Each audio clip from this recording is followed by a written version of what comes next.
ನಮಸ್ಕಾರ ಪ್ರಿಯ ವೀಕ್ಷಕರೇ, ಇವತ್ತು ದೇವರ ಪೂಜಾ ಸಾಮಗ್ರಿಗಳನ್ನು ಹೇಗೆ ಯಾವಾಗ ಶುದ್ಧಿಗೊಳಿಸಬೇಕು, ದಿನನಿತ್ಯ ಸ್ವಚ್ಛ ಮಾಡುವ ಅಗತ್ಯ ಇದೆಯಾ ಅಥವಾ ಬೇರೆ ಯಾವಾಗೆಲ್ಲ ಶುದ್ಧಿ ಮಾಡಬೇಕಾಗುತ್ತೆ, ನಂತರ ಪ್ರಾಣ ಪ್ರತಿಷ್ಠೆ ಹೇಗೆ ಮಾಡೋದು ಎಂದು ತಿಳಿಸ್ತಾ ಇದ್ದೀನಿ.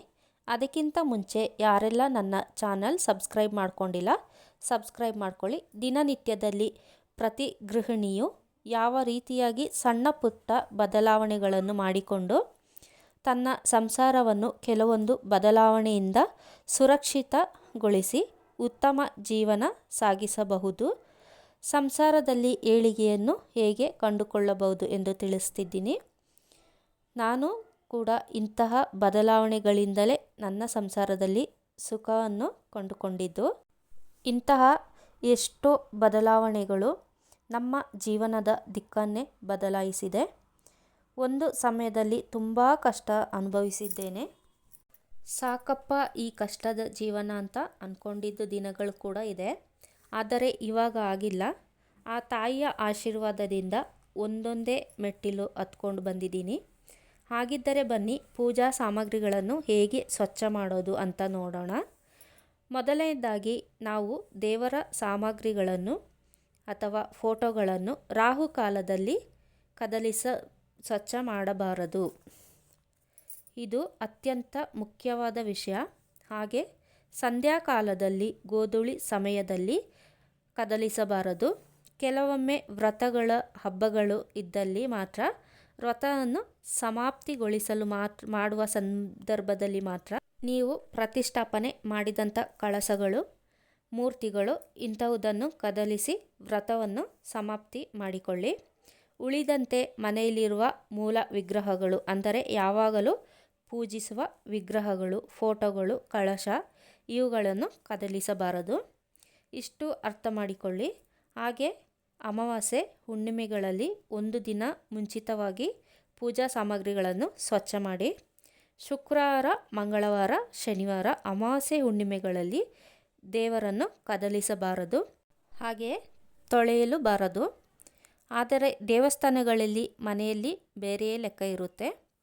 ದೇವಸ್ಥಾನಗಳಲ್ಲಿ ಬೆಳಗ್ಗೆನೇ ಅಭಿಷೇಕ, ಅಲಂಕಾರ, ಆರತಿ, ಮಂತ್ರಗಳಿಂದ ಇನ್ನೂ ಹೆಚ್ಚು ವಿಧಿವಿಧಾನಗಳಿಂದ ವಿಗ್ರಹಕ್ಕೆ ಶಕ್ತಿ ತುಂಬುತ್ತಾರೆ. ಆದ್ದರಿಂದ ದೇವಸ್ಥಾನಗಳಲ್ಲಿ ಪ್ರತಿನಿತ್ಯ ಅಭಿಷೇಕ ಕಡ್ಡಾಯ ಇರುತ್ತೆ. ಇಲ್ಲವಾದರೆ ವಿಗ್ರಹಕ್ಕೆ ತೇಜಸ್ಸು, ವರ್ಚಸ್ಸು ಕಡಿಮೆಯಾಗುತ್ತಾ ಹೋಗುತ್ತೆ. ಇದನ್ನು ನಾವು ಮೊದಲು ಅರ್ಥ ಮಾಡಿಕೊಳ್ಳಬೇಕು. ಕೆಲವರು ಒಮ್ಮೊಮ್ಮೆ ಹೇಳೋದುಂಟು, ದೇವಸ್ಥಾನಗಳಲ್ಲೆಲ್ಲ ದಿನ ತೊಳಿತಾರೆ, ಅಮಾವಾಸ್ಯೆಯಲ್ಲಿ ತೊಳಿತಾರೆ, ಹುಣ್ಣಿಮೆಯಲ್ಲಿ ತೊಳಿತಾರೆ ಅಂತ. ಆ ಕಾರಣಕ್ಕೆ ನಾನು ಈ ಮಾತನ್ನ ಹೇಳ್ತಾ ಇದ್ದೀನಿ. ಆದರೆ ಮನೆಗಳಲ್ಲಿ ಹಾಗಲ್ಲ. ನೀವು ವಾರಕ್ಕೆ ಒಂದು ಸಾರಿ ಅಥವಾ ಅದು ಆಗದಿದ್ದರೆ ಪ್ರತಿ 15 ದಿನಕ್ಕೊಮ್ಮೆ ಆದರೂ, ಅಂದರೆ ಅಮಾವಾಸ್ಯೆ ಹುಣ್ಣಿಮೆಗಳಲ್ಲಿ ಅಥವಾ ಹಬ್ಬ ಹರಿದಿನಗಳಲ್ಲಿ, ಮನೆಯಲ್ಲಿ ವಿಶೇಷ ದಿನಗಳಲ್ಲಿ ನಾವು ಪೂಜಾ ಸಾಮಗ್ರಿಗಳನ್ನು ಸ್ವಚ್ಛಗೊಳಿಸಬೇಕು. ಕೆಲವೊಮ್ಮೆ ಅಮಾವಾಸ್ಯೆಯಲ್ಲಿ ಸೂರ್ಯಗ್ರಹಣ, ಹುಣ್ಣಿಮೆಯಲ್ಲಿ ಚಂದ್ರಗ್ರಹಣವಿರುತ್ತೆ. ಆ ಸಮಯದಲ್ಲಿ ಗ್ರಹಣ ಸಂಪೂರ್ಣ ಮುಗಿದ ನಂತರದಲ್ಲೇ ಪೂಜಾ ಸಾಮಗ್ರಿಗಳನ್ನು ಸ್ವಚ್ಛ ಮಾಡಬೇಕು. ಇನ್ನು ನಾವು ಯಾವ ರೀತಿ ಸ್ವಚ್ಛಗೊಳಿಸಬೇಕು ಎಂದು ನೋಡೋದಾದರೆ, ಇವಾಗ ಸಬೀನಾ, ಪೀತಾಂಬರ್ ಇಂತಹ ಅನೇಕ ಸಾಮಗ್ರಿಗಳು ಮಾರುಕಟ್ಟೆಯಲ್ಲಿ ಸಿಗುತ್ತೆ. ಇವುಗಳನ್ನು ಉಪಯೋಗಿಸಬಹುದು. ಹಾಗೆ ಹುಣಸೆಹಣ್ಣು, ನಿಂಬೆಹಣ್ಣು ಉಪಯೋಗಿಸಿ ಶುದ್ಧಗೊಳಿಸಿ. ಶುದ್ಧ ತುಂಬಿದ ಬಿಂದಿಗೆಯ ನೀರನ್ನೇ ಬಳಸಿ ಅದಕ್ಕೆ ಸ್ವಲ್ಪ ಪನ್ನೀರು, ಅಂದರೆ ರೋಸ್ ವಾಟರ್, ಅರಿಶಿನ ಪುಡಿ, ಸ್ವಲ್ಪ ಜವಾದು, ಪಚ್ಚಕರ್ಪೂರ, ಚಿಟಿಕೆ ಕುಂಕುಮ ಬೆರೆಸಿ ತೊಳೆದು ಶುದ್ಧಗೊಳಿಸಬೇಕು. ಹಾಗೆ ಫೋಟೋಗಳಿಗೆ ಇವುಗಳನ್ನೇ ಬಳಸಿ ನಂತರ ದೇವರ ಫೋಟೋಗಳನ್ನು ನೀವು ಒರೆಸಿಕೊಳ್ಳಬಹುದು. ಹಾಗೆ ಪೂಜಾ ರೂಮ್ ಸ್ವಚ್ಛಗೊಳಿಸಲು ಬೇರೆ ಶುದ್ಧವಾದ ಬಟ್ಟೆ ಬಳಸಿ. ಪೂಜಾ ಸಾಮಗ್ರಿಗಳಿಗಾಗಿಯೇ ಬೇರೆ ಬಟ್ಟೆ ಬಳಸಿ. ನೀವು ಉಪಯೋಗಿಸಿದ ನಿಮ್ಮ ಮೈಮೇಲೆ ಧರಿಸಿದಂಥ ಬಟ್ಟೆಗಳನ್ನು ಯಾವುದೇ ಕಾರಣಕ್ಕೂ ಬಳಸಬಾರದು.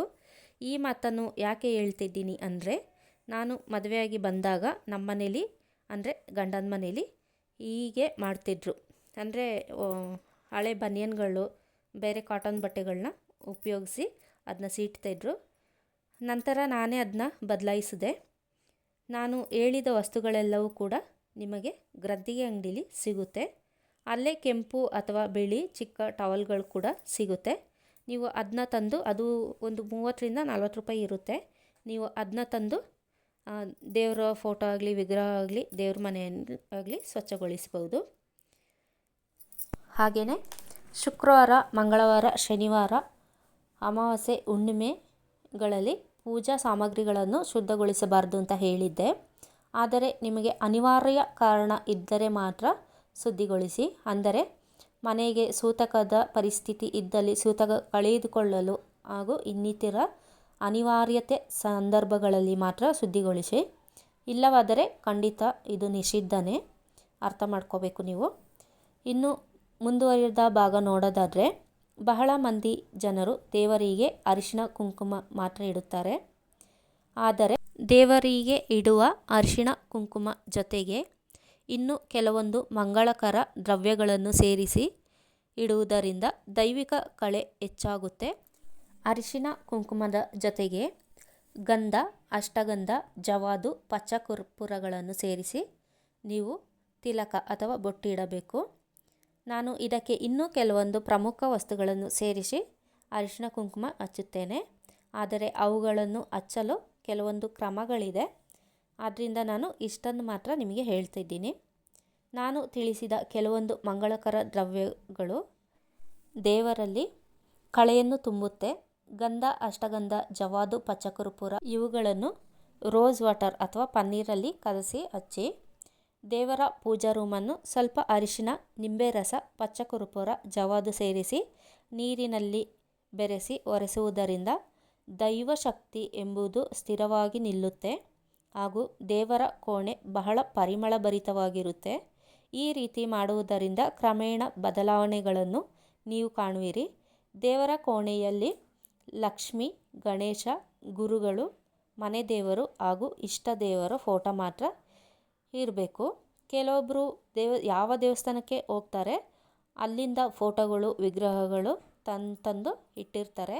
ಈ ಥರ ಮಾಡಬೇಡಿ, ತಪ್ಪು ಇದು. ದೇವಸ್ಥಾನಗಳಿಗೆ ಹೋಗಿ ಅರ್ಚನೆ, ಪೂಜೆ ಮಾಡಿಸಿ ಒಳ್ಳೆಯದೇ.